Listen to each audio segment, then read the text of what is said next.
Chẳngនៅក្នុងpanel discussion ថ្ងៃនេះគឺយើងនឹងនិយាយtopic និយាយទៅស៊ីជម្រៅបន្ថែមតាក់ទងជាមួយនឹងការកាត់បន្ថយក៏ដូចជាការសន្សំសំចៃតើ technique ណាខ្លះដែល speaker របស់យើងគាត់ធ្វើទៅឲ្យវាជោគជ័យហើយវាមានអីផ្សេងទៀតដែលគាត់អត់ទាន់បានចែករំលែកអស់អីអញ្ចឹងណាហ្នឹងហើយអញ្ចឹងថ្ងៃហ្នឹងខ្ញុំសូមចាំអូតូម៉ាទិកហ្មងណាបងចាចូលទៅដល់កន្លែងដែលគាត់យើង break habit ហ្មងណាដល់កន្លែងដែល breaking habit and start micro saving ប៉ុន្តែខ្ញុំចង់លើពី personal story ដែលបងធ្វើនៅក្នុងគ្រួសារបងផ្ទាល់ហ្មងហើយណាមួយបងរចនាក៏មានគ្រួសារខ្ញុំជឿជាក់ថាបងទិញឡានទិញម៉ូតូពី3ហ្នឹងមើលទៅហើយទិញប្រដាប់ក្មេងលេង maybe ទិញផ្ទះទៀត so what did you do ជាមួយនឹង income ជាមួយនឹងគ្រួសារចូលគ្នាហើយ break saving នឹងរបៀបម៉េចដើម្បី achieve គោលដៅរបស់បងក្នុងការគ្រប់គ្រងគ្រួសារផ្ទាល់អញ្ចឹងណាចាបងចាអូខេអញ្ចឹងអាចថាខ្ញុំដើរមុនអ្នកទាំងអស់គ្នាបន្តិចចុះតែអត់តន់ចាស់ខ្លាំងទេណាអូខេគ្រាន់ថាមានគ្រួសារមានកូនហើយយើងដល់វ័យមួយដែលថាត្រូវគិតគូរ stability of the family ដែរអញ្ចឹងខ្ញុំមានគ្រួសារអញ្ចឹង income ខ្ញុំមានពីពីរសោះដែរមកពីគ្រួសារខ្ញុំមកខ្ញុំខ្លួនឯងអញ្ចឹងធម្មតាយើងមាន goal together let's say the big goal គឺយើងចង់មានផ្ទះមួយដែលនៅក្នុងចាស់ dream home របស់យើងណាហើយយើងធ្វើម៉េចមាន space មានអីឲ្យកូនលេងអញ្ចឹងទៅអញ្ចឹងយើង start with putting income together ធម្មតាយើងការហើយយើងធម្មតា finance គឺខ្ញុំអ្នក manage ហ្នឹង top normal ទេ majority ចាអញ្ចឹងគាត់ put in the saving ដូចនិយាយទៅ technique ដូចអ្វីខ្ញុំ share អញ្ចឹងមានន័យថាឥឡូវពេលដែលគាត់បើកប្រាក់ខែមកពីខ្ញុំមកវិញខ្ញុំអត់ចង់ឲ្យគាត់ឲ្យ income ខ្ញុំទាំងអស់ទេ 100% មិនឲ្យខ្ញុំទាំងអស់ទេអូខេ put in some of the saving into គេហៅ joint account ខ្ញុំដាក់ចូលគាត់ដាក់ចូល every month ហើយអត់មានខែណា exception ទេ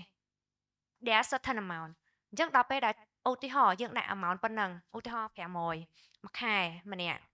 then អូខេពេលដែលយើង move on អញ្ចឹងថាយើងមាន bonus យើងមាន incremental salary អាហ្នឹងក៏យើងត្រូវគិតដែរ maybe I put more as well អូខេ then យើងមាន joint account together every month អត់មាន exception ហ្នឹងខែនេះខ្ញុំដើរលេងច្រើនខែនេះខ្ញុំការច្រើននេះខ្ញុំដកអត់ទេ those are the leftover money ខ្ញុំដាក់មុនថា500ដឹង500សល់ប៉ុន្មានបើខ្ញុំគិតទៀតអញ្ចឹងសល់ពី500មកឧទាហរណ៍ខ្ញុំសល់ប៉ុន្មាន300 for let's say personal អញ្ចឹងខ្ញុំត្រូវដឹងថាអូ300ហ្នឹងខ្ញុំចាយលើអីពេលខ្លះខ្ញុំអត់ប្រឹងចាយពីដើមមកទឹកទេយើងអត់ដឹងទេ maybe unexpected event birthday party or whatever អញ្ចឹងយើងត្រូវស្គាល់លុយខ្លះទុកឯងអញ្ចឹងអាទាំងអស់ហ្នឹងគឺយើងត្រូវចេះ manage ទៀតអា left over ហ្នឹងមិនមែនដាក់មកចាយទេអញ្ចឹង out of all គឺទី1គឺ having a goal first ហើយយើងចង់បានអីអាហ្នឹងបានយើងចាប់ផ្ដើមគិតថាគួរសន្សំបែបណាសន្សំចំនួនប៉ុន្មានហើយប៉ុណ្ណាបានយើងរាប់ថាដល់ milestone របស់យើងព្រោះធម្មតាទិញផ្ទះយើងមិនចាំដល់យើងមានលុយ 100% បានយើងទៅទិញទេយើងត្រូវមាន certain amount for down payment and then maybe we can get some loan when we are ready stable income ខ្ញុំអត់ encourage ឲ្យនៅពេលដែលយើងអត់ទាន់មាន stable income ទៅគិតរឿង loan ទេ that is a bad debt ន័យថាយើងអត់ទាន់មាន stable income យើងទៅខ្ចី loan ទោះបីជាវា easy ក៏ប៉ុន្តែវាអត់ create value ទេវា create problem ជាងហ្នឹងហើយអរគុណមែនតើបងអញ្ចឹងអ្វីដែលបងនិយាយគឺជា methodology មួយដែលគេប្រើប្រាស់មានន័យថាកាត់លុយសន្សំដំបូងសិនសល់ប៉ុន្មានចាំចាយ rather ដែលចាយសិនសល់ប៉ុន្មានចាំ save ចឹងគាត់កាត់សិនណាគេមានបងពេលបងកាត់ហ្នឹងមានគោលដៅច្បាស់ថាលុយហ្នឹងនឹងយកធ្វើអីឬក៏ទុកគ្រាន់តែ emergency មានគោលដៅគឺនិយាយទៅលុយដែលដាក់ចូល joint account ហ្នឹងគឺចង់ទិញផ្ទះនិយាយទៅគឺដឹងហ្មងថា that is my big goal ហើយយើងសន្សំធម្មតាបើយើងសន្សំ the same amount យើងដឹងហើយថា in how many month in how many year from now we are ready ធម្មតា let's say បើយើង put amount ដែល500ម្នាក់អញ្ចឹងមួយខែ1000ឧទាហរណ៍ណា then យើងគុណ accumulate ទៅថាដើម្បីបង់ down payment បានខ្ញុំត្រូវការពេល3ឆ្នាំអញ្ចឹងអូខេប៉ុន្តែ maybe it is shorter ពេលដែលយើងមានដូចថាឡើងប្រាក់ខែមាន bonus យើងដាក់ចូលថែមទៀតអញ្ចឹង maybe it cut down to 2.5 year or 2 year អញ្ចឹងវា look like it's achievable យើងមិនមែនថាអត់មើលទៅវែងឆ្ងាយហើយយើងដឹងថាអូយើងសន្សំប៉ុណ្ណឹង3ឆ្នាំទៀតខ្ញុំអាចរកផ្ទះបានហើយផ្ទះខ្ញុំនៅ afford បាន around ប្រហែលប៉ុន្មាន100,000 100,000អញ្ចឹងទៅខ្ញុំសុំ nosy តិចឯងមានថាឥឡូវគឺបងនៅផ្ទះជាមួយគ្រួសារសិនឬក៏បងមានទិញផ្ទះហើយឬក៏មិនបងខ្ញុំមានផ្ទះហើយហ្នឹងហើយអូខេតែយើងដើម្បីជាការបង down ទៅឬក៏មិនបងហ្នឹងហើយធម្មតាភាគខ្លះគ្នាយើងគិតថាស្រួលណាបង installment ស្រួលណាបងមួយបរិយបងមួយអី bạch miên lôi chở này bong châu ta chẳng ai hai ao ta thơ con thì hay overly châu nơi thế cái sọp sai xuống bàn tay dương plek cất ha cana dương chơi cái can ta trơn ca prạ mùi khai một cái can ta trơn về các cá trơn chừng đào tiệt chẳng bắn normally bởi nhóm concept nhóm món down payment at least có nhóm miên 50% làng này ô mà thật bởi nhóm tinh tẹt đọc mớn at least có nhóm miên 50,000tự bong sân này nhóm chơi cái tập 50,000này bởi sao nhóm admin xong nhóm tự chơi cái đọc mớn mà khai cứ nhóm bong tạc cá thế lúa đau mà đọc pay gì thế chẳng dương bong màn payឆ្នាំ30ឆ្នាំ which is ពេលខ្លះអាបំណុលហ្នឹងវាតដល់កូនចៅយើងទៀតអញ្ចឹងពេលខ្ញុំមកវិញខ្ញុំអត់ recommend ទេ at least យើងមាន down payment 50%ឡើងអាហ្នឹងបើខ្ញុំតែអ្នកខ្លះ okay maybe some people like they say 30% 40% depend លើ family របស់គាត់ situation គាត់អញ្ចឹងណាព្រោះបើខ្ញុំអត់សើរ៉ាទេដោយសារខ្ញុំនៅមួយ family ខ្ញុំទេអញ្ចឹងខ្ញុំចង់ move out ពេលណាខ្ញុំចង់មានផ្ទះពេលណាវាអត់មាន timeline ច្បាស់លាស់ហើយតែអ្នកខ្លះ maybe គាត់នៅផ្ទះជួលអញ្ចឹង instead of បង់អាហ្នឹងអាចនឹងគាត់ consider move in អឺ ហៅខ្លួនឯង early maybe អាច better គាត់ថាបានអញ្ចឹង situation វាអត់ដូចគ្នាអញ្ចឹងហ្នឹងហើយ It's very good បងចុងទៅកាន់បងពធីវិញតកតងជាមួយនឹងយករបៀបដែលបង manage your own personal finance and all this stuff ហ្នឹងអាច share ទៅកាន់ពួកគាត់បានទេចា future កប់លុយចោល ចាកុំចោល ប៉ុន្តែខ្ញុំគិតថាគាត់ហើយមានបបផ្សោតដូចថាអត់លុយអញ្ចឹងទៅបោកក្អែទៅឃើញលុយសំមើទៅអញ្ចឹងណាយល់ទេ ចឹងនិយាយថា ដូចពេលខ្លះចឹងនិយាយថាលុយយើងមានប៉ុណ្ណាក៏យើងចាយអស់ដែរប៉ុន្តែវាអត់ដឹងថាយើងមានលុយនឹងទេលុយនឹងវាសល់ហើយសម្រាប់ខ្ញុំគឺអញ្ចឹងដូចថាចូលចិត្តថាសំលក្ខណៈដាក់នៅកន្លែងណាមួយនៅថាយើងអត់អាចដឹងច្បាស់អីចឹងទៅដល់ឧទាហរណ៍ពេលខ្ញុំធ្វើការនៅស្រុកក្រៅក៏អញ្ចឹងដែរពេលទៅធ្វើការដំបូងហ្នឹងដូចថាសឹងដល់មួយឆ្នាំហ្នឹងគេយកតាក់ 30% ប៉ុន្តែពេលយើងនៅគ្រប់មួយឆ្នាំគេ refund 20% ហ្នឹងមកវិញអញ្ចឹងមួយខែកាត់ទៅរហូតដល់ជាអត់ដឹងថាយើងមានលុយសំយើងមានសំតខ្លួនដែរប៉ុន្តែដល់ចុងឆ្នាំយើងទៅដកតាក់វិញផ្ទុះបងហ្មងយល់ទេប៉ុន្តែយើងដឹងថាលុយហ្នឹងយើងមានប៉ុន្មានអីចឹងឯងយល់ទេ កងធនាគារអី ទូកង ទូបង ដឹងទេទៅត្រថាអាហ្នឹងវាអញ្ចឹងពេលខ្លះឧទាហរណ៍ថាដូចបងនិយាយមិនអញ្ចឹងគឺមិនមែនថាយើងចាយយើងសល់ប៉ុណ្្នឹងឯងឧទាហរណ៍ប្រាក់ខែយើងចូលប៉ុណ្្នឹងឧទាហរណ៍យើងខេយើងដក100 200ហ្នឹងយកទៅដាក់កន្លែងណាមួយផ្សេងទៅឧទាហរណ៍ឥឡូវហ្នឹងបើយើងប្រើកងធនាគារហ្នឹងអញ្ចឹងបង្កើតកងមួយទៀតហើយយើងយកទៅលេខបានឯងប៉ុន្តែ concept app ឲ្យយើង send ទៅលុយអត់នឹងសល់ហ្មងទៅរហូតយកដឹងឯងយកប៉ះហ្មងผมអញ្ចឹងទេ send ទៅម៉ាក់ send ទៅប៉ាឲ្យគាត់សំឲ្យក៏បានដែរយើងទុកចិត្តគាត់អីចឹងអញ្ចឹងដល់យើងអត់មាន access ទៅលើទាំងអស់ហ្នឹងលុយវាកើនរហូតមួយចាំនេះហើយយើងរាល់ថ្ងៃហ្នឹងដូចយើងអត់គិតច្រើនលក្ខណៈថាអូលុយខ្ញុំប៉ុណ្ណេះខ្ញុំត្រូវចាយប៉ុណ្ណាប៉ុន្តែ like មួយខែវាត្រូវនៅប៉ុណ្ណឹងយើងលុយសល់ប៉ុន្មានគឺប៉ុណ្ណឹងហើយមួយទៀតគឺជាការមាន baseline មួយច្បាស់លាស់ថាមួយខែយើងគួរចាយប៉ុណ្ណាដូចថាបើខ្ញុំមួយខែចាយដូចថា$400ចុះប្រាក់ខែខ្ញុំប៉ុណ្ណាឡើងប៉ុណ្ណាខ្ញុំនឹងចាយ400ដែរអញ្ចឹងអ្វីខ្ញុំចូលចិត្តធ្វើគឺខ្ញុំចូលចិត្តមានកងធនាគារនៅក្នុង bank តែមួយហ្នឹងច្រើនដូចថាលុយមួយអញ្ចឹងវាចូលមកអញ្ចឹងទៅដូចថាអាចំណុចកណ្ដាលហ្នឹងគឺជាកន្លែងរួមអញ្ចឹងទៅហើយខ្ញុំមានកងមួយទៀត saving អញ្ចឹងទៅមានកងមួយទៀតកងសម្រាប់ដូចចាយញ៉ាំអីអញ្ចឹងទៅកងមួយទៀតសម្រាប់អីអញ្ចឹងទៅអញ្ចឹងយើងចូលមកចំណុចរួមដូចថាប្រាក់ខែចូលមកហ្នឹងយើងបាញ់ចេញទាំងអស់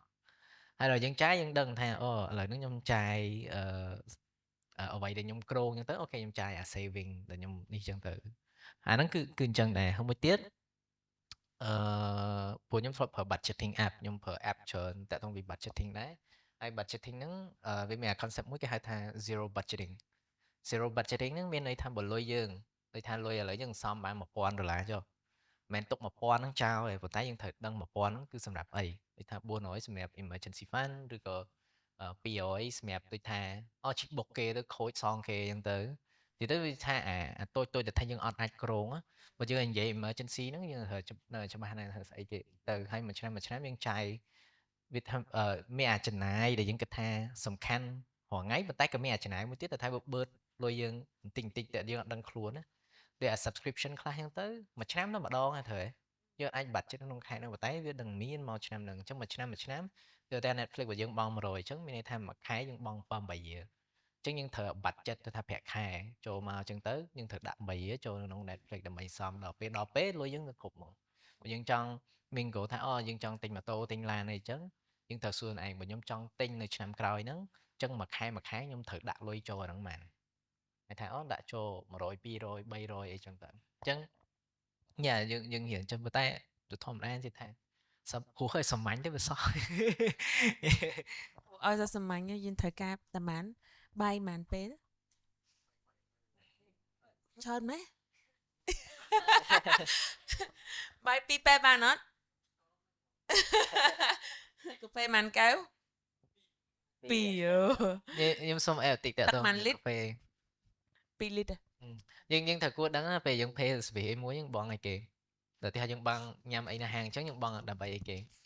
យើងបងដើម្បីអាហារឬក៏បងដើម្បីអង្គុយញ៉ាំនៅហ្នឹងវាលុយខ្ញុំចាយលុយច្រើនកាហ្វេខ្ញុំផឹកកាហ្វេមួយថ្ងៃរាល់ថ្ងៃពេលខ្លះដូរពីកន្លែងកាហ្វេមួយទៅមួយកាលមុនប៉ុន្តែខ្ញុំចាប់អារម្មណ៍ថាខ្ញុំផឹកកាហ្វេអត់មានអារម្មណ៍ថាស្វាងជាងមុនអីទេពេលខ្លះផឹកនៅងុយដេកប៉ុន្តែចឹងនិយាយផឹកអីផឹកយកអារម្មណ៍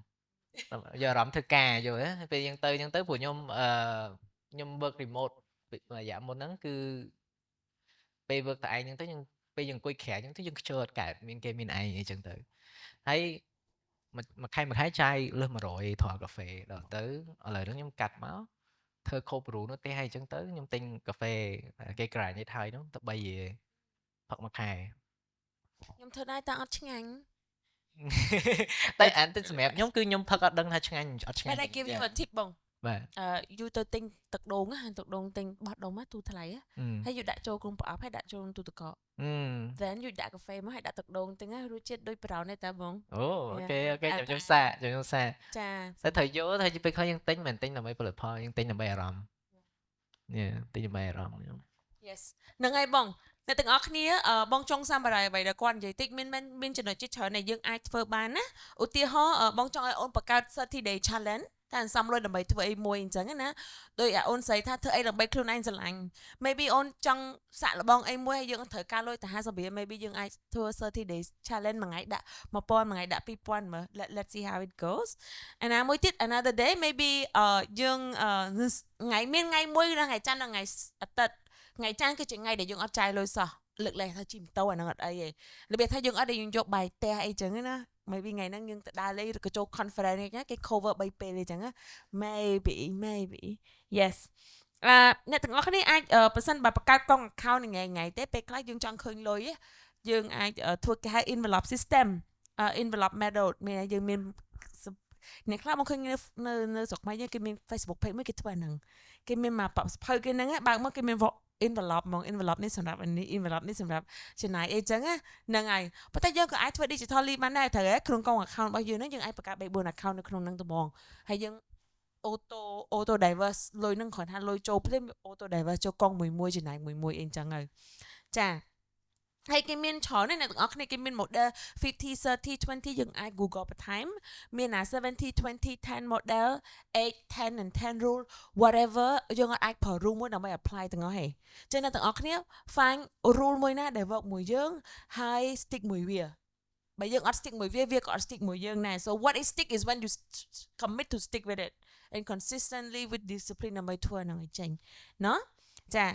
បងដំបូងមកគិតថានឹងនិយាយរឿង depth ប៉ុន្តែមកគិតថាក្មេងៗនេះគាត់អត់ទាន់មាន depth អីទេអញ្ចឹងយើងមិនបាច់និយាយរឿងហ្នឹងទេបើអាចចង់សួរអាចសួរ speaker នៅខាងក្រៅបាន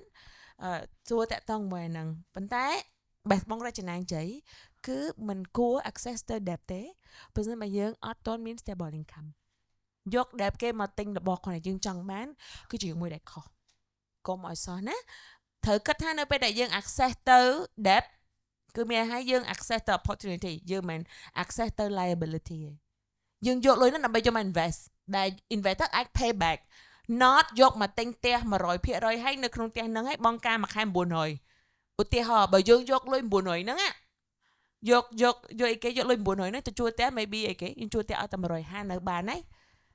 ជាក់ស្ដែងយើងបង់មួយខែ900ព្រោះយើងខ្ចីគេ10-20ម៉ឺននេះចឹងមក alright so I would like to open the door for everyone to ask question instead of bong ask our speaker so please បងមាន tip មួយសម្រាប់ការ commitment លើការយើង saving ដោយការចែកលុយអីផ្សេងអាចជា tip តិចតួចឲ្យពួកខ្ញុំធ្វើជា commitment មួយបានអត់ so it's more like សម្រាប់កូនសិស្សបងណាបានលុយ allowance ពីម្ដាយឪពុកទៅតើអាចមានអីដើម្បីឲ្យគាត់សន្សំបាទ ចឹងពីខ្ញុំមកវិញធម្មតាយើងធ្វើអីមួយតើយើងមានគោលដៅធម្មតាបើអត់មានខាងសន្សំដើម្បីអីភាគច្រើនសន្សំអត់ជាប់ទេ even យកលុយហ្នឹងទៅទុកនៅកន្លែងហ្នឹងហើយនៅខ្វេះយកមកចាយវិញដែរបាញ់ចូលអកុងមួយហ្នឹងហើយនៅយកបាញ់ចេញដែរប៉ុន្តែសួរថារាល់ថ្ងៃបើសិនយើងមានលុយប៉ុណ្ណឹងបើយើងទុកក្នុងកន្លែងតែមួយហ្នឹង maybe យើងឃើញវាយើងចេះចង់ចាយឯងយើងមានលុយប៉ុន្តែបើយើងមាន goal មិនបាច់ចាំបាច់ big goal ដូចខ្ញុំនិយាយថាអូត្រូវទិញផ្ទះទិញអី maybe at this stage you haven't thought of it yet maybe what is the short term goal យើងចង់ធ្វើអីឲ្យវា better យើងចង់សន្សំរៀន degree អីឬក៏យើងចង់សន្សំដើម្បីអូខេមាន tool មួយដែលជួយឲ្យយើងរៀនបាន better maybe a laptop ឥឡូវយើងអត់ទាន់មានទេឧទាហរណ៍អញ្ចឹង that a smaller goal ហ្នឹង every day ពេលចង់ចាយចាប់ដើមគិតទេខ្ញុំចង់បានអាហ្នឹងអញ្ចឹង maybe that push you to keep saving តែបើអត់មាន goal ហ្នឹងទេខ្ញុំគិតថាទាំងខ្ញុំទាំងគេដាក់ឲ្យអត់ដឹងថានេះឯងចាយសិនណាចាំថ្ងៃក្រោយមានខ្ញុំដាក់មកវិញតែបើមាន goal នឹកថាឥឡូវបាន200ឯង maybe តែ100ទៀតខ្ញុំទិញ computer បានហើយទិញ laptop បាន then it keep pushing ថាកុំដកលុយនឹងមកចាយ you almost reach the goal អញ្ចឹងណាហើយព្យាយាម set a goal ហ្នឹងកុំឲ្យវា too large កាលណា too large យើងឃើញថាវា far 10 20ម៉ឺនដឹងកានសំបានទិញផ្ទះហេអញ្ចឹងធ្វើឲ្យយើង lose motivation ដកចាយសិនណាវាមិនទាន់ដល់ដែរចាយសិនទៅចាំដាក់វិញតាមក្រោយប៉ុន្តែអាតាមក្រោយហ្នឹងវា never come អញ្ចឹងណាអញ្ចឹងខ្ញុំគាត់ថា start with having a goal សិនថាយើងចង់បានអីរាល់ថ្ងៃសំដើម្បីអីនិយាយចេះបើអត់មាន goal ហ្នឹងសំធ្វើអីត្រូវទេឬក៏សំប៉ុន្តែសំដើម្បី emergency ក៏គេថាអាចថាបានដែរមានន័យថាយើងអត់ដឹងឯង maybe ស្អែកឡើងបែកកង់ម៉ូតូស្អែកឡើងម៉ូតូយើងមានបញ្ហាត្រូវធ្វើអស់លុយច្រើនអីហ្នឹងទៅអញ្ចឹងអាហ្នឹងក៏ជា part មួយដែលយើងត្រូវគិតដែរថាបើយើងជួប situation បែបហ្នឹងយើងមានលុយអត់ how long can it last you ហ្នឹងហើយអូខេ How about you បង សម្រាប់ខ្ញុំយ៉ាគោលដៅគឺជាអ្វីមួយយើងគួរមើលទៅលើដូចបងស្រីនិយាយមិញហ្នឹងអ្វីដែលខ្ញុំអាចបន្ថែមបានគឺសួរខ្លួនឯងទៀតថាខ្លួនឯងចង់ចាយលើអីចង់ចាយលើអីចាយលើអីឲ្យសប្បាយចិត្តហើយមករកតាក់ទងពិចារណាយើងទាំងអស់ហើតែមួយបានហើយតែថាយើងចាយហ្នឹងសប្បាយចិត្តដូចខ្ញុំកាលមុនដូចថាចាយលុយលើកាហ្វេអង្គុយនៅហាងកាហ្វេសប្បាយចិត្ត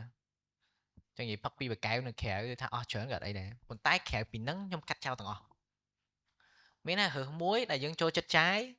ហើយបដ ாய் ខ្លួនឯងចាយប៉ុន្តែចឹងនិយាយតាមសមត្ថភាពយើងថាយើងចាយឲ្យចង់ចាយលើហ្នឹងចាយទៅប៉ុន្តែផ្សេងទៀតកុំទៅទៀតថាអូនមួយមិញដូចថាអស់ចាយលើសាំងច្រើនអូខេប្រហែលជាគាត់ចូលចិត្តជីដើរលេងជុំវិញពេញយកខ្យល់កាយអញ្ចឹងណាដូចគ្នាអញថាអញ្ចឹងចុះអូខេឥឡូវសាំងថាជីមួយខែអស់ប៉ុន្មានអស់50រៀលឥឡូវដាក់បន្ថែមទៀតមកដាក់70រៀលប៉ុន្តែយើងកាត់អាញ៉ាំអីក្រៅ30-40រៀលចោល30-40រៀលចោលអីទៅដែលអត់សំខាន់អញ្ចឹងអ្វីខ្ញុំចង់លើកទៅលើហ្នឹងគឺពេលខ្លះបើយើងកាត់ពេកយើងកាត់ទាំងអស់វាធ្វើឲ្យពិបាកព្រោះថាវាតឹងណាប៉ុន្តែសួរឯងខ្ញុំចង់ចាយអីខ្ញុំចូលចិត្ត live លើអីហើយទៅមួយហ្នឹងមកហើយក្រៅពីហ្នឹងមើលមកថាអត់សំខាន់ទាំងអស់អញ្ចឹងដូចចឹងទៅវាធ្វើឲ្យយើងចូលតាក់ទងពិចារណាយើងកាន់តែច្រើន បងខ្ញុំមានសំណួរមួយធ្វើមានកំហុសណាខ្លះនៅពេលដែលបងសំលុយពេលខ្លះសំដាក់បាននៅថាដាក់ក្នុងកង់ហើយប៉ុន្តែអាចចំណង់យើងវាដល់កម្រិតទៅបងធ្វើមិនបានតបវាបានបងចា ខ្ញុំគិតថាចំណង់វាធម្មតាណាគេក៏មានដែរខ្ញុំក៏មានដែរពេលខ្លះ impulsive spending ដូចគ្នាប៉ុន្តែពេលខ្លះអា mistake ហ្នឹងយើង reflect មកវិញពេលខ្លះតែយើងអត់ឆ្លងអាហ្នឹងយើងអត់ reflect យើងអត់មាន experience ហ្នឹងឯងអញ្ចឹងពេលខ្លះមិនមែនថាយើងត្រូវតែ perfect រហូតអត់ make mistake ទេពេលខ្លះអា mistake ហ្នឹង that reflection ធ្វើឲ្យយើង stronger ជាងមុនទេនេះដោយសារយើង impulsive spending ថ្ងៃមុននេះឥឡូវយើងប្រូបាត់ហើយយើងអស់លុយ saving ដែលយើងខំ save 3ខែមកហើយលើអស់លេង it's gone អញ្ចឹង maybe that make you come back even stronger អូខេថ្ងៃក្រោយខ្ញុំដឹងហើយថាបើសិនជាអាចំណង់ហ្នឹងខ្លាំងណាសួរខ្លួនឯងថាឥឡូវសាក់ delay មួយថ្ងៃសិនឥឡូវឆាតសួរគេហើយទិញឲ្យតម្លៃប៉ុណ្ណឹងតែឥឡូវចាំស្អែកចាំ finalize maybe ស្អែកឡើងដូរចិត្តភាគច្រើនខ្ញុំកាឆាតសួរគេឃើញ online មកផ្លែតហ្នឹងឃើញស្អាតហ្មងឧទាហរណ៍ណាថាចិត្តហ្នឹងចង់របស់ហ្នឹងគឺយើងចង់បានរាប់ឆ្នាំមកហើយឥឡូវ it on sale ទៀតចង់លុយក៏គ្រប់ដែរបើដកពី saving ប៉ុន្តែពេលខ្លះចាំស្អែកថ្ងៃហ្នឹងរៀងរវល់បន្តិចតែប៉ុន្តែក៏ហក់ខ្លួនឯងតែប៉ុន្តែមានពេលក៏ហក់ខ្លួនឯងអូខេ delay ចាំស្អែកពេលខ្លះស្អែកភ្លេចបាត់ហើយអញ្ចឹងពេលខ្លះសួរខ្លួនឯងថាអូបើភ្លេចអញ្ចឹងបែបវាអត់សូវសំខាន់ទេមានវាក៏បានអត់វាក៏បានអញ្ចឹងពេលខ្លះអាចចំណងហ្នឹងណាគេក៏មានដែរខ្ញុំក៏មានដែរហើយសួរថាធ្វើម៉េចគ្រប់គ្រងវាសាក់ delay វាសិនមើលកុំទាន់ react ទៅវាភ្លាមទុកវាមួយថ្ងៃពីរថ្ងៃ3ថ្ងៃមួយអាទិត្យពេលខ្លះបកមកវិញភ្លេចទាំងចង់ថាអាទិត្យមុនចង់ទិញអាហ្នឹងភ្លេចបាត់ទៀតតែអាផ្លែតហ្នឹងចង់ខ្លាំងមែន yes ខ្ញុំខាយ relate to that គ្រាន់ថាបើយើងសួរខ្លួនឯងសំណួរថាឥឡូវចាំមើលមួយថ្ងៃពីរទៀតមើលមួយថ្ងៃពីរទៀតឡើងចង់វាថា maybe yeah I have that experience a lot ឃើញរបស់ចង់ទិញហើយមិនមែនអត់មានលុយទិញទេប៉ុន្តែវាធ្លាប់មាន experience ច្រើនទិញឲ្យស្ដាយក្រោយទិញឲ្យទុកចោលហើយតែគិតថា maybe I will use it someday តែអា someday ហ្នឹងវាអត់មកហើយវាកនៅក្លុកកលៀតហ្នឹងហើយជួនកាលទៅដោយ brother mention ចឹងសិតតែរបស់អត់ប្រើពេលថាចៀតផ្ទះវិញឯងទិញមកអត់ទាំងទាន់ពេលខ្លះរបស់មិនទាន់ដកពីថង់ហង it's still there ហើយសួរថាអាហ្នឹងបើយើងយកអាលុយដែលយើងទៅទិញហ្នឹង maybe doing something else or maybe ទុកតែក្នុងកង់ដែល generate interest មកវិញក៏ earn something or maybe you បើសិនមានគំនិតចង់ invest ទៀត even better យកអាលុយដែលហ្នឹងទៅ invest let's say លក់អីទៅពេល weekend អីចឹងក៏ it generate something ជាងទិញរបស់ហ្នឹងយកមកដាក់ពេលខ្លះគ្រាន់តែគេ deliver ហើយនៅកលៀនជាងអត់ទាំង unbox ទៀតពេលខ្លះហ្នឹងហើយ នឹងសើធ្លាប់ experience ខ្លួនឯងទៅបង អញ្ចឹងខ្ញុំនិយាយថាពេលខ្លះអត់ tell you to be perfect ទេព្រោះហេតុអីអា experience ហ្នឹងធ្វើឲ្យខ្ញុំ learn ម្ដងថ្ងៃហ្នឹងព្រោះបើសិនតែយើងខ្លាច to make a mistake ហ្នឹងពេកអូស្ដាប់ពីអ្នកនេះផងស្ដាប់ពីអ្នកនេះផងពេលខ្លះadvice ហ្នឹងវា too much អញ្ចឹងវាមិនដឹងថាមួយណាវា rationalize ជាមួយsituation យើងជាងអញ្ចឹងពេលខ្លះ okay make a mistake and then ប៉ុន្តែ make ឲ្យ reflect មកវិញថានេះយើងចាយលុយប៉ុណ្ណឹង impulsive ប៉ុណ្ណឹង is it really make you happy long term អត់ឬក៏បានតែមួយថ្ងៃហ្នឹងឯង ចំណុចកន្លែងនេះសំខាន់តែចង់សួរទៅបងពធីដែរពេលខ្លះចំណងខ្លះជាចំណងដែលល្អសម្រាប់យើងតែចំណងខ្លះជាចំណងអបប្រយោជន៍ធ្វើម៉េចយើងអាចបែងចែកអានឹងបានឧទាហរណ៍ដូចចំណងចង់ដើរលេងដូចខ្ញុំនេះចង់ដើរលេងខ្លាំងអញ្ចឹងខ្ញុំគិតថាជាចំណងមួយដែលល្អព្រោះខ្ញុំសំខ្ញុំទៅស្រុកក្រៅខ្ញុំអត់ដែលឃើញពីមុនវាឃើញខ្ញុំឃើញអីថ្មីបើកចិត្តគណិតរបស់ខ្ញុំអ្នកនរគ្នាគិតថាជាចំណងដែលល្អហ៎តែធ្វើម៉េចយើងដឹងហ្មងធ្វើម៉េចយើងដឹងហើយធ្វើម៉េចដើម្បីសំបង្កើតចំណងនឹងឲ្យបានច្រើនណាព្រោះយូរដឹងហី តែរៀនរស់បានដឹងហើយបានរស់បានយូរ បាទតែពេលខ្លះវាជាបទពិសោធន៍ជីវិតដែរដល់យើងធ្លាប់ឆោបបោកដោយចំណងខ្លួនឯងមកយើងដឹងយើងចាប់ឆោបបោកដោយចំណងខ្លួនឯងអញ្ចឹងចឹងទេមិនយើងចាប់ផ្ដើមដឹងដល់ទីថាអូខ្ញុំចូលចិត្តចាយលុយលើលេងហ្គេមអីចឹងដល់យើងលេងហ្គេមយូរទៅមិនចាប់ផ្ដើមមានអារម្មណ៍ថាវា empty វាតេស្អាតហ្មងអញ្ចឹងវាដល់តែចំណុចមួយពេលខ្លះអានោះដូចគេប្រាប់អញ្ចឹងពេលខ្លះអត់មានណាគេបរៀនយើងបានទេចឹងនិយាយថាខំឲ្យដំបូងមានមិនក៏បាក់យើងនៅតែអត់រៀនដែរលុះត្រាតែជីវិតជាក់ស្ដែងបរៀនយើងមិនយើងបរៀនពេលខ្លះអញ្ចឹងដល់តែ rock bottom អីចឹងមានថាដល់តែយើងរៀនពីទាំងអស់ហ្នឹងហើយអ្វីដែលយើងខ្ញុំគិតថាយើងអាចស្វែងយល់កាន់តែច្រើនហ្នឹងដូចបងស្រីគាត់និយាយមិញគឺល្អដែរតាក់ទងពីផ្ដោតពេលវេលាព្រោះកុំឃើញនិយាយទៅសម្រាប់ខ្ញុំមានទ្រព្យមួយថាអត់ទិញអីនៅក្នុងថ្ងៃហ្នឹងឯងឃើញអាហ្នឹងអត់ទិញអាហ្នឹងថ្ងៃហ្នឹងឯងពីព្រោះនៅក្នុងបើយើងឧទាហរណ៍មើលតាមពាណិជ្ជកម្មអីគេប្រកែក្នុងការទាញយើងចូលអូខេយើងឥឡូវហ្នឹងដូចថារៀងអត់សូវ secure ជាមួយនឹងខ្លួនប្រាណរបស់ខ្លួនបើក add មកតើអ្នកនាងអារម្មណ៍ថាធាត់ទេទាញចាប់ចង់ស្ដាប់បាត់ហើយឃើញចាប់ស្ដាប់ទៅទៅគេប្រាប់ថាមាន discount អូខេចង់ស្ដាប់ហើយសល់តែ10 spot ទៀតទេសម្រាប់កម្មវិធីនេះឬក៏សល់10កំប៉ុងទៀតអ៊ុយបើអត់ទិញឥឡូវគេទិញអស់ឃើញអត់ប៉ុន្តែអានេះយើងគួរយកបើតែបើគាត់មើលនៅក្នុង discount ណាដែលថាខ្ញុំកាលមុនខ្ញុំអ្នកលេង game ច្រើនហើយបើកមកដូចមើលក្នុង Steam អញ្ចឹងមាន discount រហូតអូយបើអត់ទិញពេលហ្នឹងទៅនេះតែនិយាយមែនពីមួយខែទៅ discount ដូចតែគ្នាវាអត់ចេះអស់វាអត់ចេះអស់ចឹងនិយាយថាបើយកអត់ទិញឥឡូវគឺនៅមាន discount ដែរចឹងមានថារៀនផ្ដល់ពេលវេលាដូចសម្រាប់ខ្ញុំចឹងខ្ញុំផ្ដល់ពេល3ថ្ងៃសួរថាចំណងហ្នឹងវាមានអត់ហើយខ្ញុំមានមួយកលៈទៀតការពារខ្លួនបើថាបើនៅដឹងថាខ្លួនឯងចង់អាហ្នឹងទៀតខ្ញុំបិទភ្នែកស្មាញបន្តិចតែថាបើខ្ញុំទិញដែលថាទិញទូរស័ព្ទហ្នឹងឬក៏ទិញតុក្កតាមួយចុះខ្ញុំបិទភ្នែកស្មាញបន្តិច6ខែទៀតខ្ញុំនៅប្រើវាអត់មួយឆ្នាំទៀតខ្ញុំនៅប្រើវាអត់ chứ nhưng kết bên ngày nhưng mình kết tháo ở sai chóng mà tay nhưng kết tẹt tông vì pop bây giờในการประหารจงเตอចឹงยังเห็นกัดเวนไงហើយអ្វីខ្ញុំចូលចិត្តមួយទៀតគឺយើងរៀងចូល contrast ព្រោះពេលយើងទិញចង់តែអីថ្មីមកពីយើងអត់មានអំណរទៅលើអ្វីដែលចាស់យើងកំពុងមានតែថាយើងចង់ទិញទូរស័ព្ទថ្មីឥឡូវសាកហួស2ថ្ងៃអត់មានទូរស័ព្ទថ្ងៃមើលបាទរួចតែអាថ្ងៃបានមកវិញអូយសប្បាយចិត្តថាមានទូរស័ព្ទហ្នឹងយល់ទេដូចសម្រាប់ខ្ញុំគឺចូលចិត្តអញ្ចឹងខ្ញុំចូលចិត្តទៅ contrast បើថាយើងចង់បានអូខេទៅប្រជ្រះហើយមើលតិចមកយើងហួសបានអត់ដូចទីហោះនៅរងថ្ងៃហ្នឹងនៅរយៈពេល3ឆ្នាំហ្នឹងខ្ញុំនៅផ្ទះខ្ញុំអត់ទិញពូកទេចេះខ្ញុំគេងទៅលើកាតេខ្ញុំគេងទៅលើកាតេនៅរួចទៅដេកណាអញ្ចឹងដូចទីហោះខ្ញុំទៅដើរលេងនៅស្រុកក្រៅអញ្ចឹងទៅដេកផ្ទះពូម៉ាក់ខ្ញុំហ្នឹងដូចថាខ្ញុំទៅក្រែអញ្ចឹងដេកផ្ទះពូម៉ាក់ខ្ញុំដេកនៅបន្ទប់រៀនរបស់គាត់ហ្នឹងខ្ញុំខលក្រៅអីតិចដេកផុយយល់ទេអញ្ចឹងពេលខ្លះគឺវាអញ្ចឹងដែរយើងត្រូវមើលថាប្រជ្រះពីអ្វីចង់បានហ្នឹងយើងអាចទទួលយកបានអត់ហើយរៀនសាកតិចទៅបើយើងសាកហើយគឺស្រួល very interesting បងអូខេតោះអញ្ចឹងមកបើកទៅពីសំណួរទៀតដោយសារតែពេលវេលាយើងចិត្តអស់ដែរហើយតោះពីសំណួរទៀតមានទេការសន្សំទាំងអស់សុទ្ធតែត្រូវចាំបាច់តែមានគោលដៅហើយយើងសន្សំគឺសន្សំរាល់ថ្ងៃក៏មិនបានន័យថាវិធីនៅក្នុងការសន្សំហើយពេលខ្លះដូចខ្ញុំអញ្ចឹងខ្ញុំអត់មានគោលដៅក្នុងការសន្សំទេហើយក៏ខ្ញុំអត់ដែរ face financial struggle ដែរព្រោះយើងនៅប្រចាំថ្ងៃយើងចាយដូចថាយើងចាយត្បិតត្បៀតដូចអ្នកគ្រាន់តែពិបាកថងថានៅពេល weekend គឺខ្ញុំចាយដូចសេដ្ឋីso អាហ្នឹងវា contrast គ្នាវិញជីវិតពិតបាច់អ្នកក្រគឺអត់សថៃអត់ច្បាស់នេះ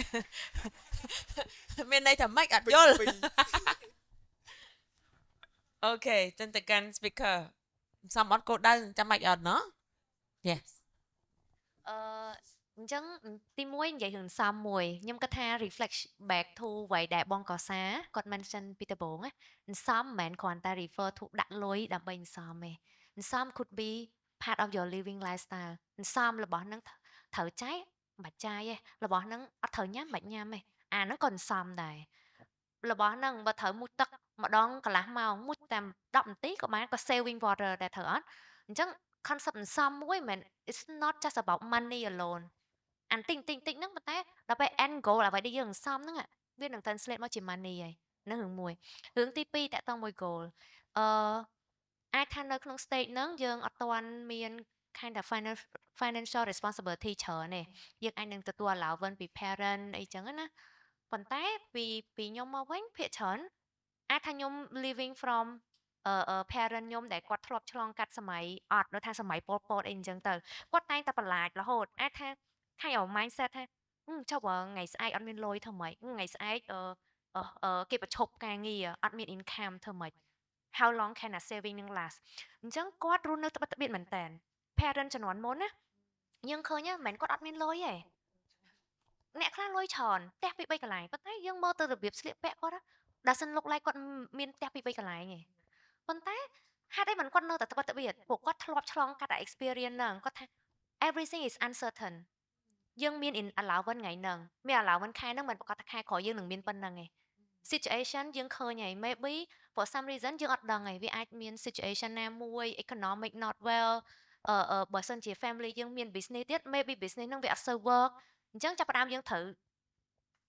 face a situation មួយដែលថា allowance យើង maybe មានតិចជាងមុនឬក៏អត់មានផងអាហ្នឹងខ្ញុំគាត់ថា for kind of mindset ដែលយើងត្រូវមើលថាឥឡូវហ្នឹងយើងអត់មាន situation យើងអត់មាន need ទេប៉ុន្តែ what if a emergency នឹង happen unpredictable event happen how long a saving យើងនេះ last ឬក៏បានមួយខែចាយអស់មួយខែចាយអស់អញ្ចឹងអូម៉ាគាត់ទៅពប់ឡើងខែក្រោយអត់មាន allowance ចប់ហ្មងអត់មានលុយទេត្រូវអីលក់ម៉ូតូលក់អីប្រចាំអីចឹងទៅប៉ុន្តែបើសិនជាយើងមានអា emergency fund ហ្នឹងខែក្រោយ family អត់បានមែន business គាត់អត់សូវ grow អញ្ចឹងខែនោះអត់មាន allowance ទេដល់អា saving ហ្នឹងមកចាយអញ្ចឹង at least you can last for several months អញ្ចឹងទៅអញ្ចឹង emergency fund ហ្នឹងទៅតាមយើងម្នាក់អ្នកខ្លះអាច need to be like at least you can survive 6 months អត់មាន income អីសោះ allowance សោះអា emergency fund ហ្នឹង can last you for 6 months អាច cover a necessity daily food អីផ្សេងៗហ្នឹង for 6 months អញ្ចឹងក្នុង 6 months ហ្នឹងយើងអាច find solution ដើម្បី get income បាន either you have to work extra hour to earn another income ដើម្បី support family ហ្នឹងឬក៏មិនប៉ុន្តែ at least you have to have a 6 month gap period នេះដែលយើងអាច survive ខ្លួនឯងបាននេះអញ្ចឹងបើសិនជាឧទាហរណ៍អត់ទាន់មាន goal ចង់បានអីទេប៉ុន្តែខ្ញុំគាត់ថាចុះបើសិនជា allowance ហ្នឹងវាឡើង flow every month ហើយ amount ប៉ុណ្ណឹងដូចយើងធ្លាប់មាន what happen ហើយអញ្ចឹងអានេះប្រហែលជាខ្ញុំ share ពី perspective ដោយសារខ្ញុំ come from a family background អញ្ចឹងគាត់ I always have that kind of mindset ហើយឮពីគាត់ច្រើនអញ្ចឹងណាប៉ុន្តែ maybe ខ្ញុំអត់ដឹងថាវា relevant ទៅគ្នាយើងបានប៉ុណ្ណាឯងគ្រាន់ថាបើសិនជាយើងធ្លាប់ឃើញអីគេ commercial ad អីពេលខ្លះគេ inject អា emotional part ហ្នឹងហើយពេលខ្លះអញ្ចឹងវា trigger យើងថាបើស្អែកឡើងយើងជួប situation ហ្នឹងមានលុយមកពីណាទៅធ្វើម៉េចខ្ចីលុយគេលក់ម៉ូតូលក់ផ្ទះប្រចាំផ្ទះឬក៏មិនអញ្ចឹងអាពេលខ្លះអាបន្លាចខ្លួនឯងបន្តិចហ្នឹងក៏ធ្វើឲ្យយើងដកលេខមកជាហ៊ានទៀតដើម្បី prepare មិនថាយើងគិតថាវានឹង happen ទេប៉ុន្តែ in case it happen we are ready ហ្នឹងហើយអូខេ បើនិយាយទៅដូចគាត់បើខ្ញុំសម្រាយពីបងស្រីមកគឺជីវិតវាអត់ទៀងទាត់អញ្ចឹងកុំគិតថាអូសុកថ្ងៃហ្នឹងស្អែកវានេះហ្នឹងបើជាភាសាអង់គ្លេសគេហៅ save for rainy day មានន័យថាយើងសន្សំទុកសម្រាប់រដូវរងាហើយយើងដឹងថារដូវរងាហ្នឹងវាពេលណាឯងអញ្ចឹងពេលខ្លះការសន្សំទុកហ្នឹងវាជួយពេលដែលយើងដល់ពេលរងាហ្នឹងយើងមានអីញ៉ាំគ្រប់យល់ទេយើងអត់សូវពិបាកដូចគេអ្នកអត់សន្សំប៉ុន្តែពេលខ្លះអញ្ចេះដែរយើងសំច្រើនណាចុចទៅមកប៊ូតុងគេ hack យកខ្ទេចហើយពេលខ្លះវាអត់ទៀងយ៉ាងទៀតយល់ទេអញ្ចឹងបើតិចថាថ្ងៃណាដែលយើងសុកហើយខ្ញុំនិយាយមែនខ្ញុំ encourage ថាយើងកុំគិតតែរឿងលុយមើលឃើញថាទ្រព្យយើងវាច្រើនជាងលុយទៀតយកពេលវេលាដែលយើងសេះសល់បើឧទាហរណ៍អូខេឥឡូវសុកឲ្យខ្ញុំអត់ត្រូវការត្រូវរកលុយអីបន្ថែមដើម្បីបំពេញរបៀបរស់នៅរបស់ខ្ញុំយកពេលហ្នឹងយកទៅធ្វើចំណាយពេលផ្សះផ្សាទំនាក់ទំនងជាមួយនឹងគ្រួសារមានមិត្តភ័ក្តិឲ្យច្រើនចូលសហគមន៍នានាឬក៏ផ្ដោតទៅលើសុខភាពខ្លួនជួយអ្នកដទៃអីចឹងទៅជួយសហគមន៍យើងហ្នឹងព្រោះដល់ពេលមួយដែលថារ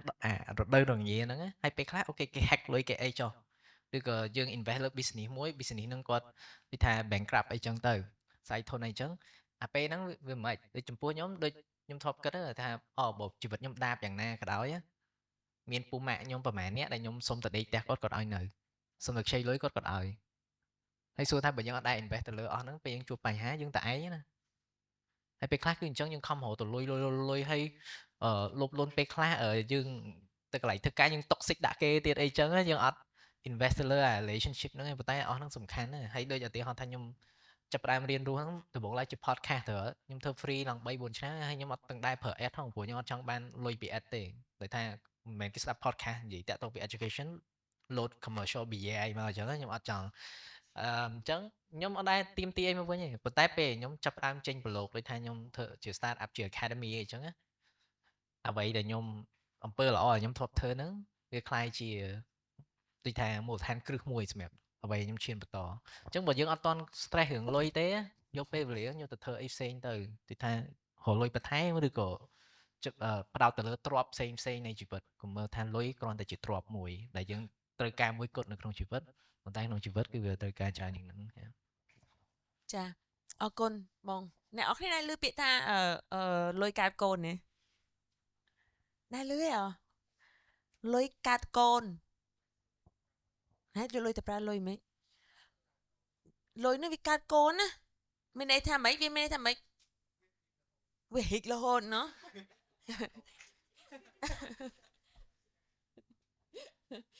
ពាក្យនេះគឺជាម្ដាយខ្ញុំគាត់ប្រើពាក្យអូយគេលុយគេកាត់កូនច្រើនណាគេយកតែលុយគេអត់ធ្វើអីទេចាលុយកាត់កូនហ្នឹងយើងដាក់លុយចូលក្នុងធនាគារណាដាក់ fixed account ថាបានការ 5% ចុះណាជិះ 10000 បានប៉ុន្មានមើលកណនីលុយមិនសូវប្រកែកណិតចាអីបានលើថាបាន 5% បាន500មួយខែបាន50ដែរណោះមួយខែបាន50ដែរ$10000ហ្នឹងហើយគឺជាកូនយើងយ៉ាហ្នឹងហើយ alright so មានសំណួរមួយទៀតអត់ចាបើអត់មានទេបងបិទ session ហើយយើងបន្តទៅបន្ទាប់ហ្មងចង់សួរទៀតអត់ទេណាអូខេ So I would like to get very last advice from you តកតងជាមួយនឹងដើម្បីត្រៀមពួកគាត់ទៅពេលអនាគតណាត្រៀមពួកគាត់នៅពេលអនាគតដែលបងចង់ឲ្យពួកគាត់គិតព្រោះយើងមិនដឹងថា5 6ឆ្នាំទៅវាទៅមិនគេទៅអត់ what would be the advice that you would like to give to all of our student in class តកតងមួយ finance ខ្ញុំនិយាយគាត់ advice អូខេអញ្ចឹងខ្ញុំគិតថាថ្ងៃហ្នឹងគ្នាយើងឮ advice ច្រើនណាស់ here and there កាត់ toys expand ផងធ្វើមិន sale ផងប៉ុន្តែខ្ញុំចង់ឲ្យ start តែមួយបានទេមិនធ្វើអីច្រើនទេហើយ start តែមួយ keep consistent ណាមួយហ្នឹងបើថាមួយហ្នឹងអូមកថា allocate money ដក separate spending ជាមួយនឹង saving ចេញពីគ្នាហើយ continue consistent អញ្ចឹងកាលណាយើងធម្មតា the problem is that when you go to a seminar workshop អី very inspire oh I'm going back I'm going to do it one day to one week and then back to normal អញ្ចឹងកាលណាយើងហើយ problem ហ្នឹងខ្ញុំខ្លួនឯងក៏ខ្ញុំធ្លាប់ក្មេងដែរអញ្ចឹងខ្ញុំដូចគ្នាទេពេលដែលទៅ seminar អូឃើញ speaker គាត់និយាយ very inspiring I'm going to be as them but then after 2-3 days ចាប់ផ្ដើម fade ម្ដងបន្តិចអញ្ចឹងខ្ញុំចង់ឲ្យមិនបាច់ pick អីច្រើនទេ pick តែមួយក្នុងចំណោមអ្វីដែលយើងស្ដាប់ថ្ងៃហ្នឹងចុះចា allocate money ចែក rule ត្រឹមត្រូវកុំឲ្យចាយតាមតែចិត្តអីអញ្ចឹងណាធ្វើតែមួយហ្នឹងបានតែមិនបាច់ធ្វើអី complicated ពេកទេហើយបើសិនជាចាប់ផ្ដើម mastering អាមួយហ្នឹងហើយចាប់ផ្ដើមគិតអីផ្សេងទៀតធ្វើម៉េចឲ្យលុយហ្នឹងកាត់លុយដូចកុសមានិយាយអញ្ចឹងណាឥឡូវមានលុយសន្សំក្រែលដែរហើយទុកចោលអាចនឹងច្រឡំចាយទៅបាត់អាចច្រឡំ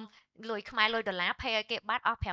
5,000 លុយខ្មែរចាយ $5,000 ទៅបាត់អីអញ្ចឹងទៅអញ្ចឹង separate account វាទៅណាលុយវាកាត់លុយតទៀតទាំងដែលយើងអត់ទាន់ដឹងថាយើង invest លើអីទេបើយើងដឹងអូខេ fine យកទៅ invest ទៅរកស៊ីអីចឹងទៅប៉ុន្តែបើអត់ទាន់ដឹងទុកលុយនោះឲ្យវាមានប្រយោជន៍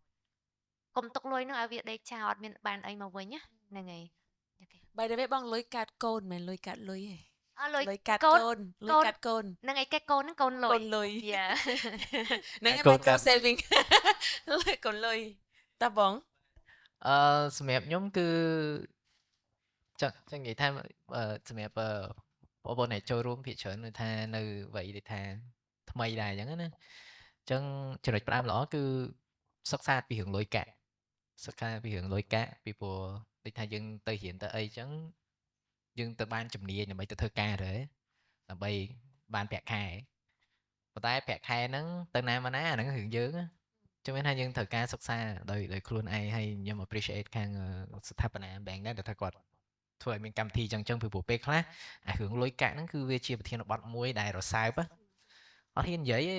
អ្នកឯងប្រាក់ខែប៉ុន្មានហើយអីអញ្ចឹងអ្នកខ្លះចឹងជពាក់គេវ៉ាន់ក៏ប៉ុន្តែមកសុបាយចិត្តអត់ហ៊ានប្រាប់គេ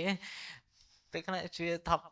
topic មួយដែលថាយើងអត់សូវនិយាយប៉ុន្តែអាពេលដែលយើងអត់ចេះទាំងអស់ហ្នឹងយើងខ្លួនយើងជាអ្នកដែលកាន់តែទ្រាំហ្នឹងអញ្ចឹងអ្វីដែលខ្ញុំជំរុញហ្នឹងគឺចាប់ផ្ដើមសិក្សា material YouTube ច្រើនមែនតើសភៅអានតាក់ទងពីរឿងសន្សំសិក្សាតាក់ទងពីរឿងការធ្វើទីផ្សារ marketing អីចឹងពីព្រោះកាលណាយើងចេះ marketing យើងដឹងថាគេរាល់ដងទាញយើងចូលមិនអញ្ចឹងយើងចេះការពារខ្លួនអញ្ចឹងទៅហើយមួយទៀតគឺកុំខ្វល់ច្រើនទៅជាយ៉ាងសន្សំប៉ុន្តែកុំខ្វល់ច្រើនពេករឿងលុយកាក់កុំខ្វល់ច្រើនពេករឿងលុយកាក់មានន័យថាផ្ដោតទៅលើពេលដែលយើងមានពេលវេលាអីហ្នឹងផ្ដោតទៅលើអ្វីដែលធ្វើឲ្យយើងរស់រវើកខុសគ្នាសប្បាយហើយរស់រវើកសប្បាយពេលខ្លះសប្បាយចោលហើយស្អែកអត់មានទៅមានប៉ុន្តែរស់រវើកហ្នឹងគឺនេះដល់ថាបើយើង subscribe ដូច Apple Music ឬក៏ Spotify អីចឹងស្ដាប់ហើយប៉ុន្តែស្ដាប់ត្រឹមសប្បាយក៏រស់រវើកមានន័យយើងស្ដាប់ហើយយើងច្រៀងយើងរាំអីចឹងណា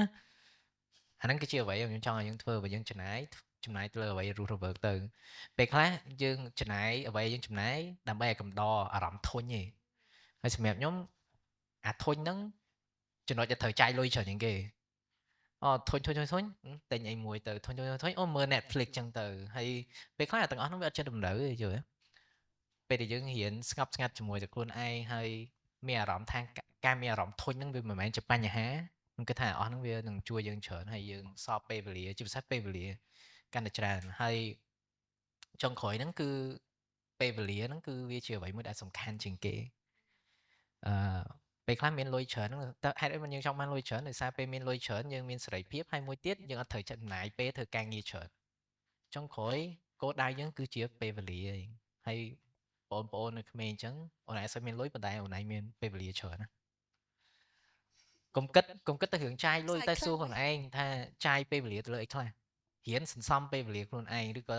យកពេលវេលាហ្នឹងយកមកវិនិយោគហើយយើងទាំងអស់គ្នាមានពេលវេលា24ម៉ោងដូចគ្នាអញ្ចឹងប្រើប្រាស់ឲ្យត្រឹមត្រូវហើយព្រោះពេលដែលយើងចាប់ផ្ដើមដូចថាឡើងតំណែងជីវិតដូចថាមានគ្រួសារមានអីអញ្ចឹងទៅមានរឿងជាច្រើននឹងទៀមទាពេលវេលារបស់យើងហើយបងប្អូននៅក្មេងអញ្ចឹងពេលវេលាសល់ប្រហែលដូចថារៀនប្រើប្រាស់ឲ្យបានត្រឹមត្រូវ អរគុណច្រើនបងអ្នកទាំងអស់គ្នា I have one last advice for you mindset មាន2តើតើរឿងលុយគេហៅ scarcity mindset បើប្រែថាម៉េចបង mindset បែបកម្រខ្វះខាតរិះថាំណាមួយទៀត abundant mindset អ្នកដែលមាន scarcity mindset មានន័យថាម៉េចគិតថាលុយហ្នឹងគឺជា limited resource គឺជាលុយដែលពិបាកហោជុំគ្រាន់តែលុយនឹងចូលមករិះថាំកំរីអត់ហ៊ានចាយដូចគាត់និយាយគេផ្ទះឡើង3 4មាសឡើងពេញទូតែពាក់កៅអៅដូចអ្នកសុំទានណោះមកទោសណាចា could be គាត់អត់សូវបាន enjoy ជីវិតម៉ានេះ mindset មួយទៀតគេហៅថា abundant mindset គាត់ឃើញលុយគឺជាលុយឲ្យឃើញថា resource នឹងវា available គ្រាន់តែខ្ញុំរៀង active បន្តិច but active តិចខ្ញុំ capture នឹងបានណា abundant mindset which mindset that you want to have I choose abundant mindset ខ្ញុំ mindset របស់បងគាត់ថាបើសិនបងខិតខំធ្វើការបងនឹងទទួលបានប្រាក់ខែបើបងធ្វើបានល្អបងបានប្រាក់ខែច្រើនជាងនឹងបើបងទៅធ្វើការ part time I'm gonna get more I don't think that and probably the first person ever to save for me in my case ប៉ុន្តែបង invest ច្រើន invest លើ pleasure លើអ្វីដែលបងចង់បានដើរលេងអីចឹងទៅឃើញអីថ្មីវា contribute មកក្នុងការងាររៀនអីថ្មីត្រូវទិញនេះទិញព្រោះអីគេចូលចិត្តប៉ុន្តែឲ្យទិញរបស់អត់ប្រយោជន៍អីមិនសូវចូលចិត្តទិញមិនដែរទេប៉ុន្តែរឿង impulsive ទិញលើ experience លើដូចគាត់និយាយចឹងទៅទិញលើ life experience I spend a lot because that's mean that ធ្វើឲ្យជីវិតបងរស់រវើក so choose your mindset carefully បើ you គិតថាលុយរបស់ you scarcity mindset គឺ you អត់សូវfor me មិនដឹងថាម៉េចមានគេថាវាមិនមែនជា ingredient ដើម្បីធ្វើយើងជោគជ័យទេបើយើងធ្វើយើងជោគជ័យគឺ abundant mindset ខ្ញុំអាច add តិចទេចាបងចាអាហ្នឹងចឹងនិយាយថាពាក្យខ្មែរ very interesting បើថាអ្នកមាន rich right អ្នកមានន័យថាមានប៉ុន្តែអ្នកខ្លះគាត់មានតែគាត់អត់មានណាមានន័យថាវាអញ្ចេះបើចុងក្រោយវាស៊ីសងលើសតិយើងផ្ដោតលើអីបើយើងផ្ដោតតែទៅលើអ្វីដែលខ្លួនឯងមានយើងនៅតែជាអ្នកក្រមិនថាយើងមានយ៉ាងណាយល់ទេព្រោះយើងអត់ដែលមើលកលិចថាយើងមានអីក្នុងខ្លួនទេហើយអញ្ចឹងពេលខ្លះដូចថាអ្នកមានគាត់មានទ្រព្យច្រើនហើយគាត់មានផ្ទះធំអីទៀតប៉ុន្តែគាត់តែងតែសន្លឹងលើផ្ទះតែគាត់អត់ទាន់មានផ្ទះកាន់តែធំឡានកាន់តែស៊ីវិល័យចង់មានកប៉ាល់ហោះខ្លួនឯងអញ្ចឹងដល់យើងផ្ដោតទៅលើអាហ្នឹងយើងតែងតែមានអារម្មណ៍ថាខ្លួនឯងវាខ្វះខាតរហូតអាហ្នឹងវា scarcity ហីយើងតែងតែខ្វះរហូតប៉ុន្តែបើយើងនិយាយថាមួយចំនួនដែលថាយើងអត់សូវមានថវិកាអីចឹងកុំបណ្ដោយឲ្យសតិខ្លួនមានសតិក្រីក្រតែថាយើងខ្វះខាតអីចឹងប៉ុន្តែមើលនេះថាយើងមានតម្លៃអីខ្លះយើងអាចជួយអីខ្លះដូចបងស្រីបងស្រីក៏ស្មាននិយាយមិញពេលខ្លះគ្រាន់តែថាអូទៅ clean ឲ្យគេចឹងយើងមើលថាចាហ្នឹងខ្ញុំអាចធ្វើបានតែឃើញទេកុំគិតមកថាអូខ្ញុំអត់អាចធ្វើបានខ្ញុំអត់មានសមត្ថភាពអីចឹងប៉ុន្តែមើលថាខ្លួនឯងមានតម្លៃអីហើយជាពិសេសដុសខាត់តម្លៃខ្លួនឯងឲ្យកាន់តែខ្លាំងទៅហើយជាពិសេសមើលទៅលើអ្វីដែលខ្លួនកំពុងមានជាងអ្វីដែលខ្លួនមិនទាន់មាន Thank you so much បងគាត់ explain បានកាន់តែល្អហើយទៅបានឆ្ងាយអរគុណច្រើន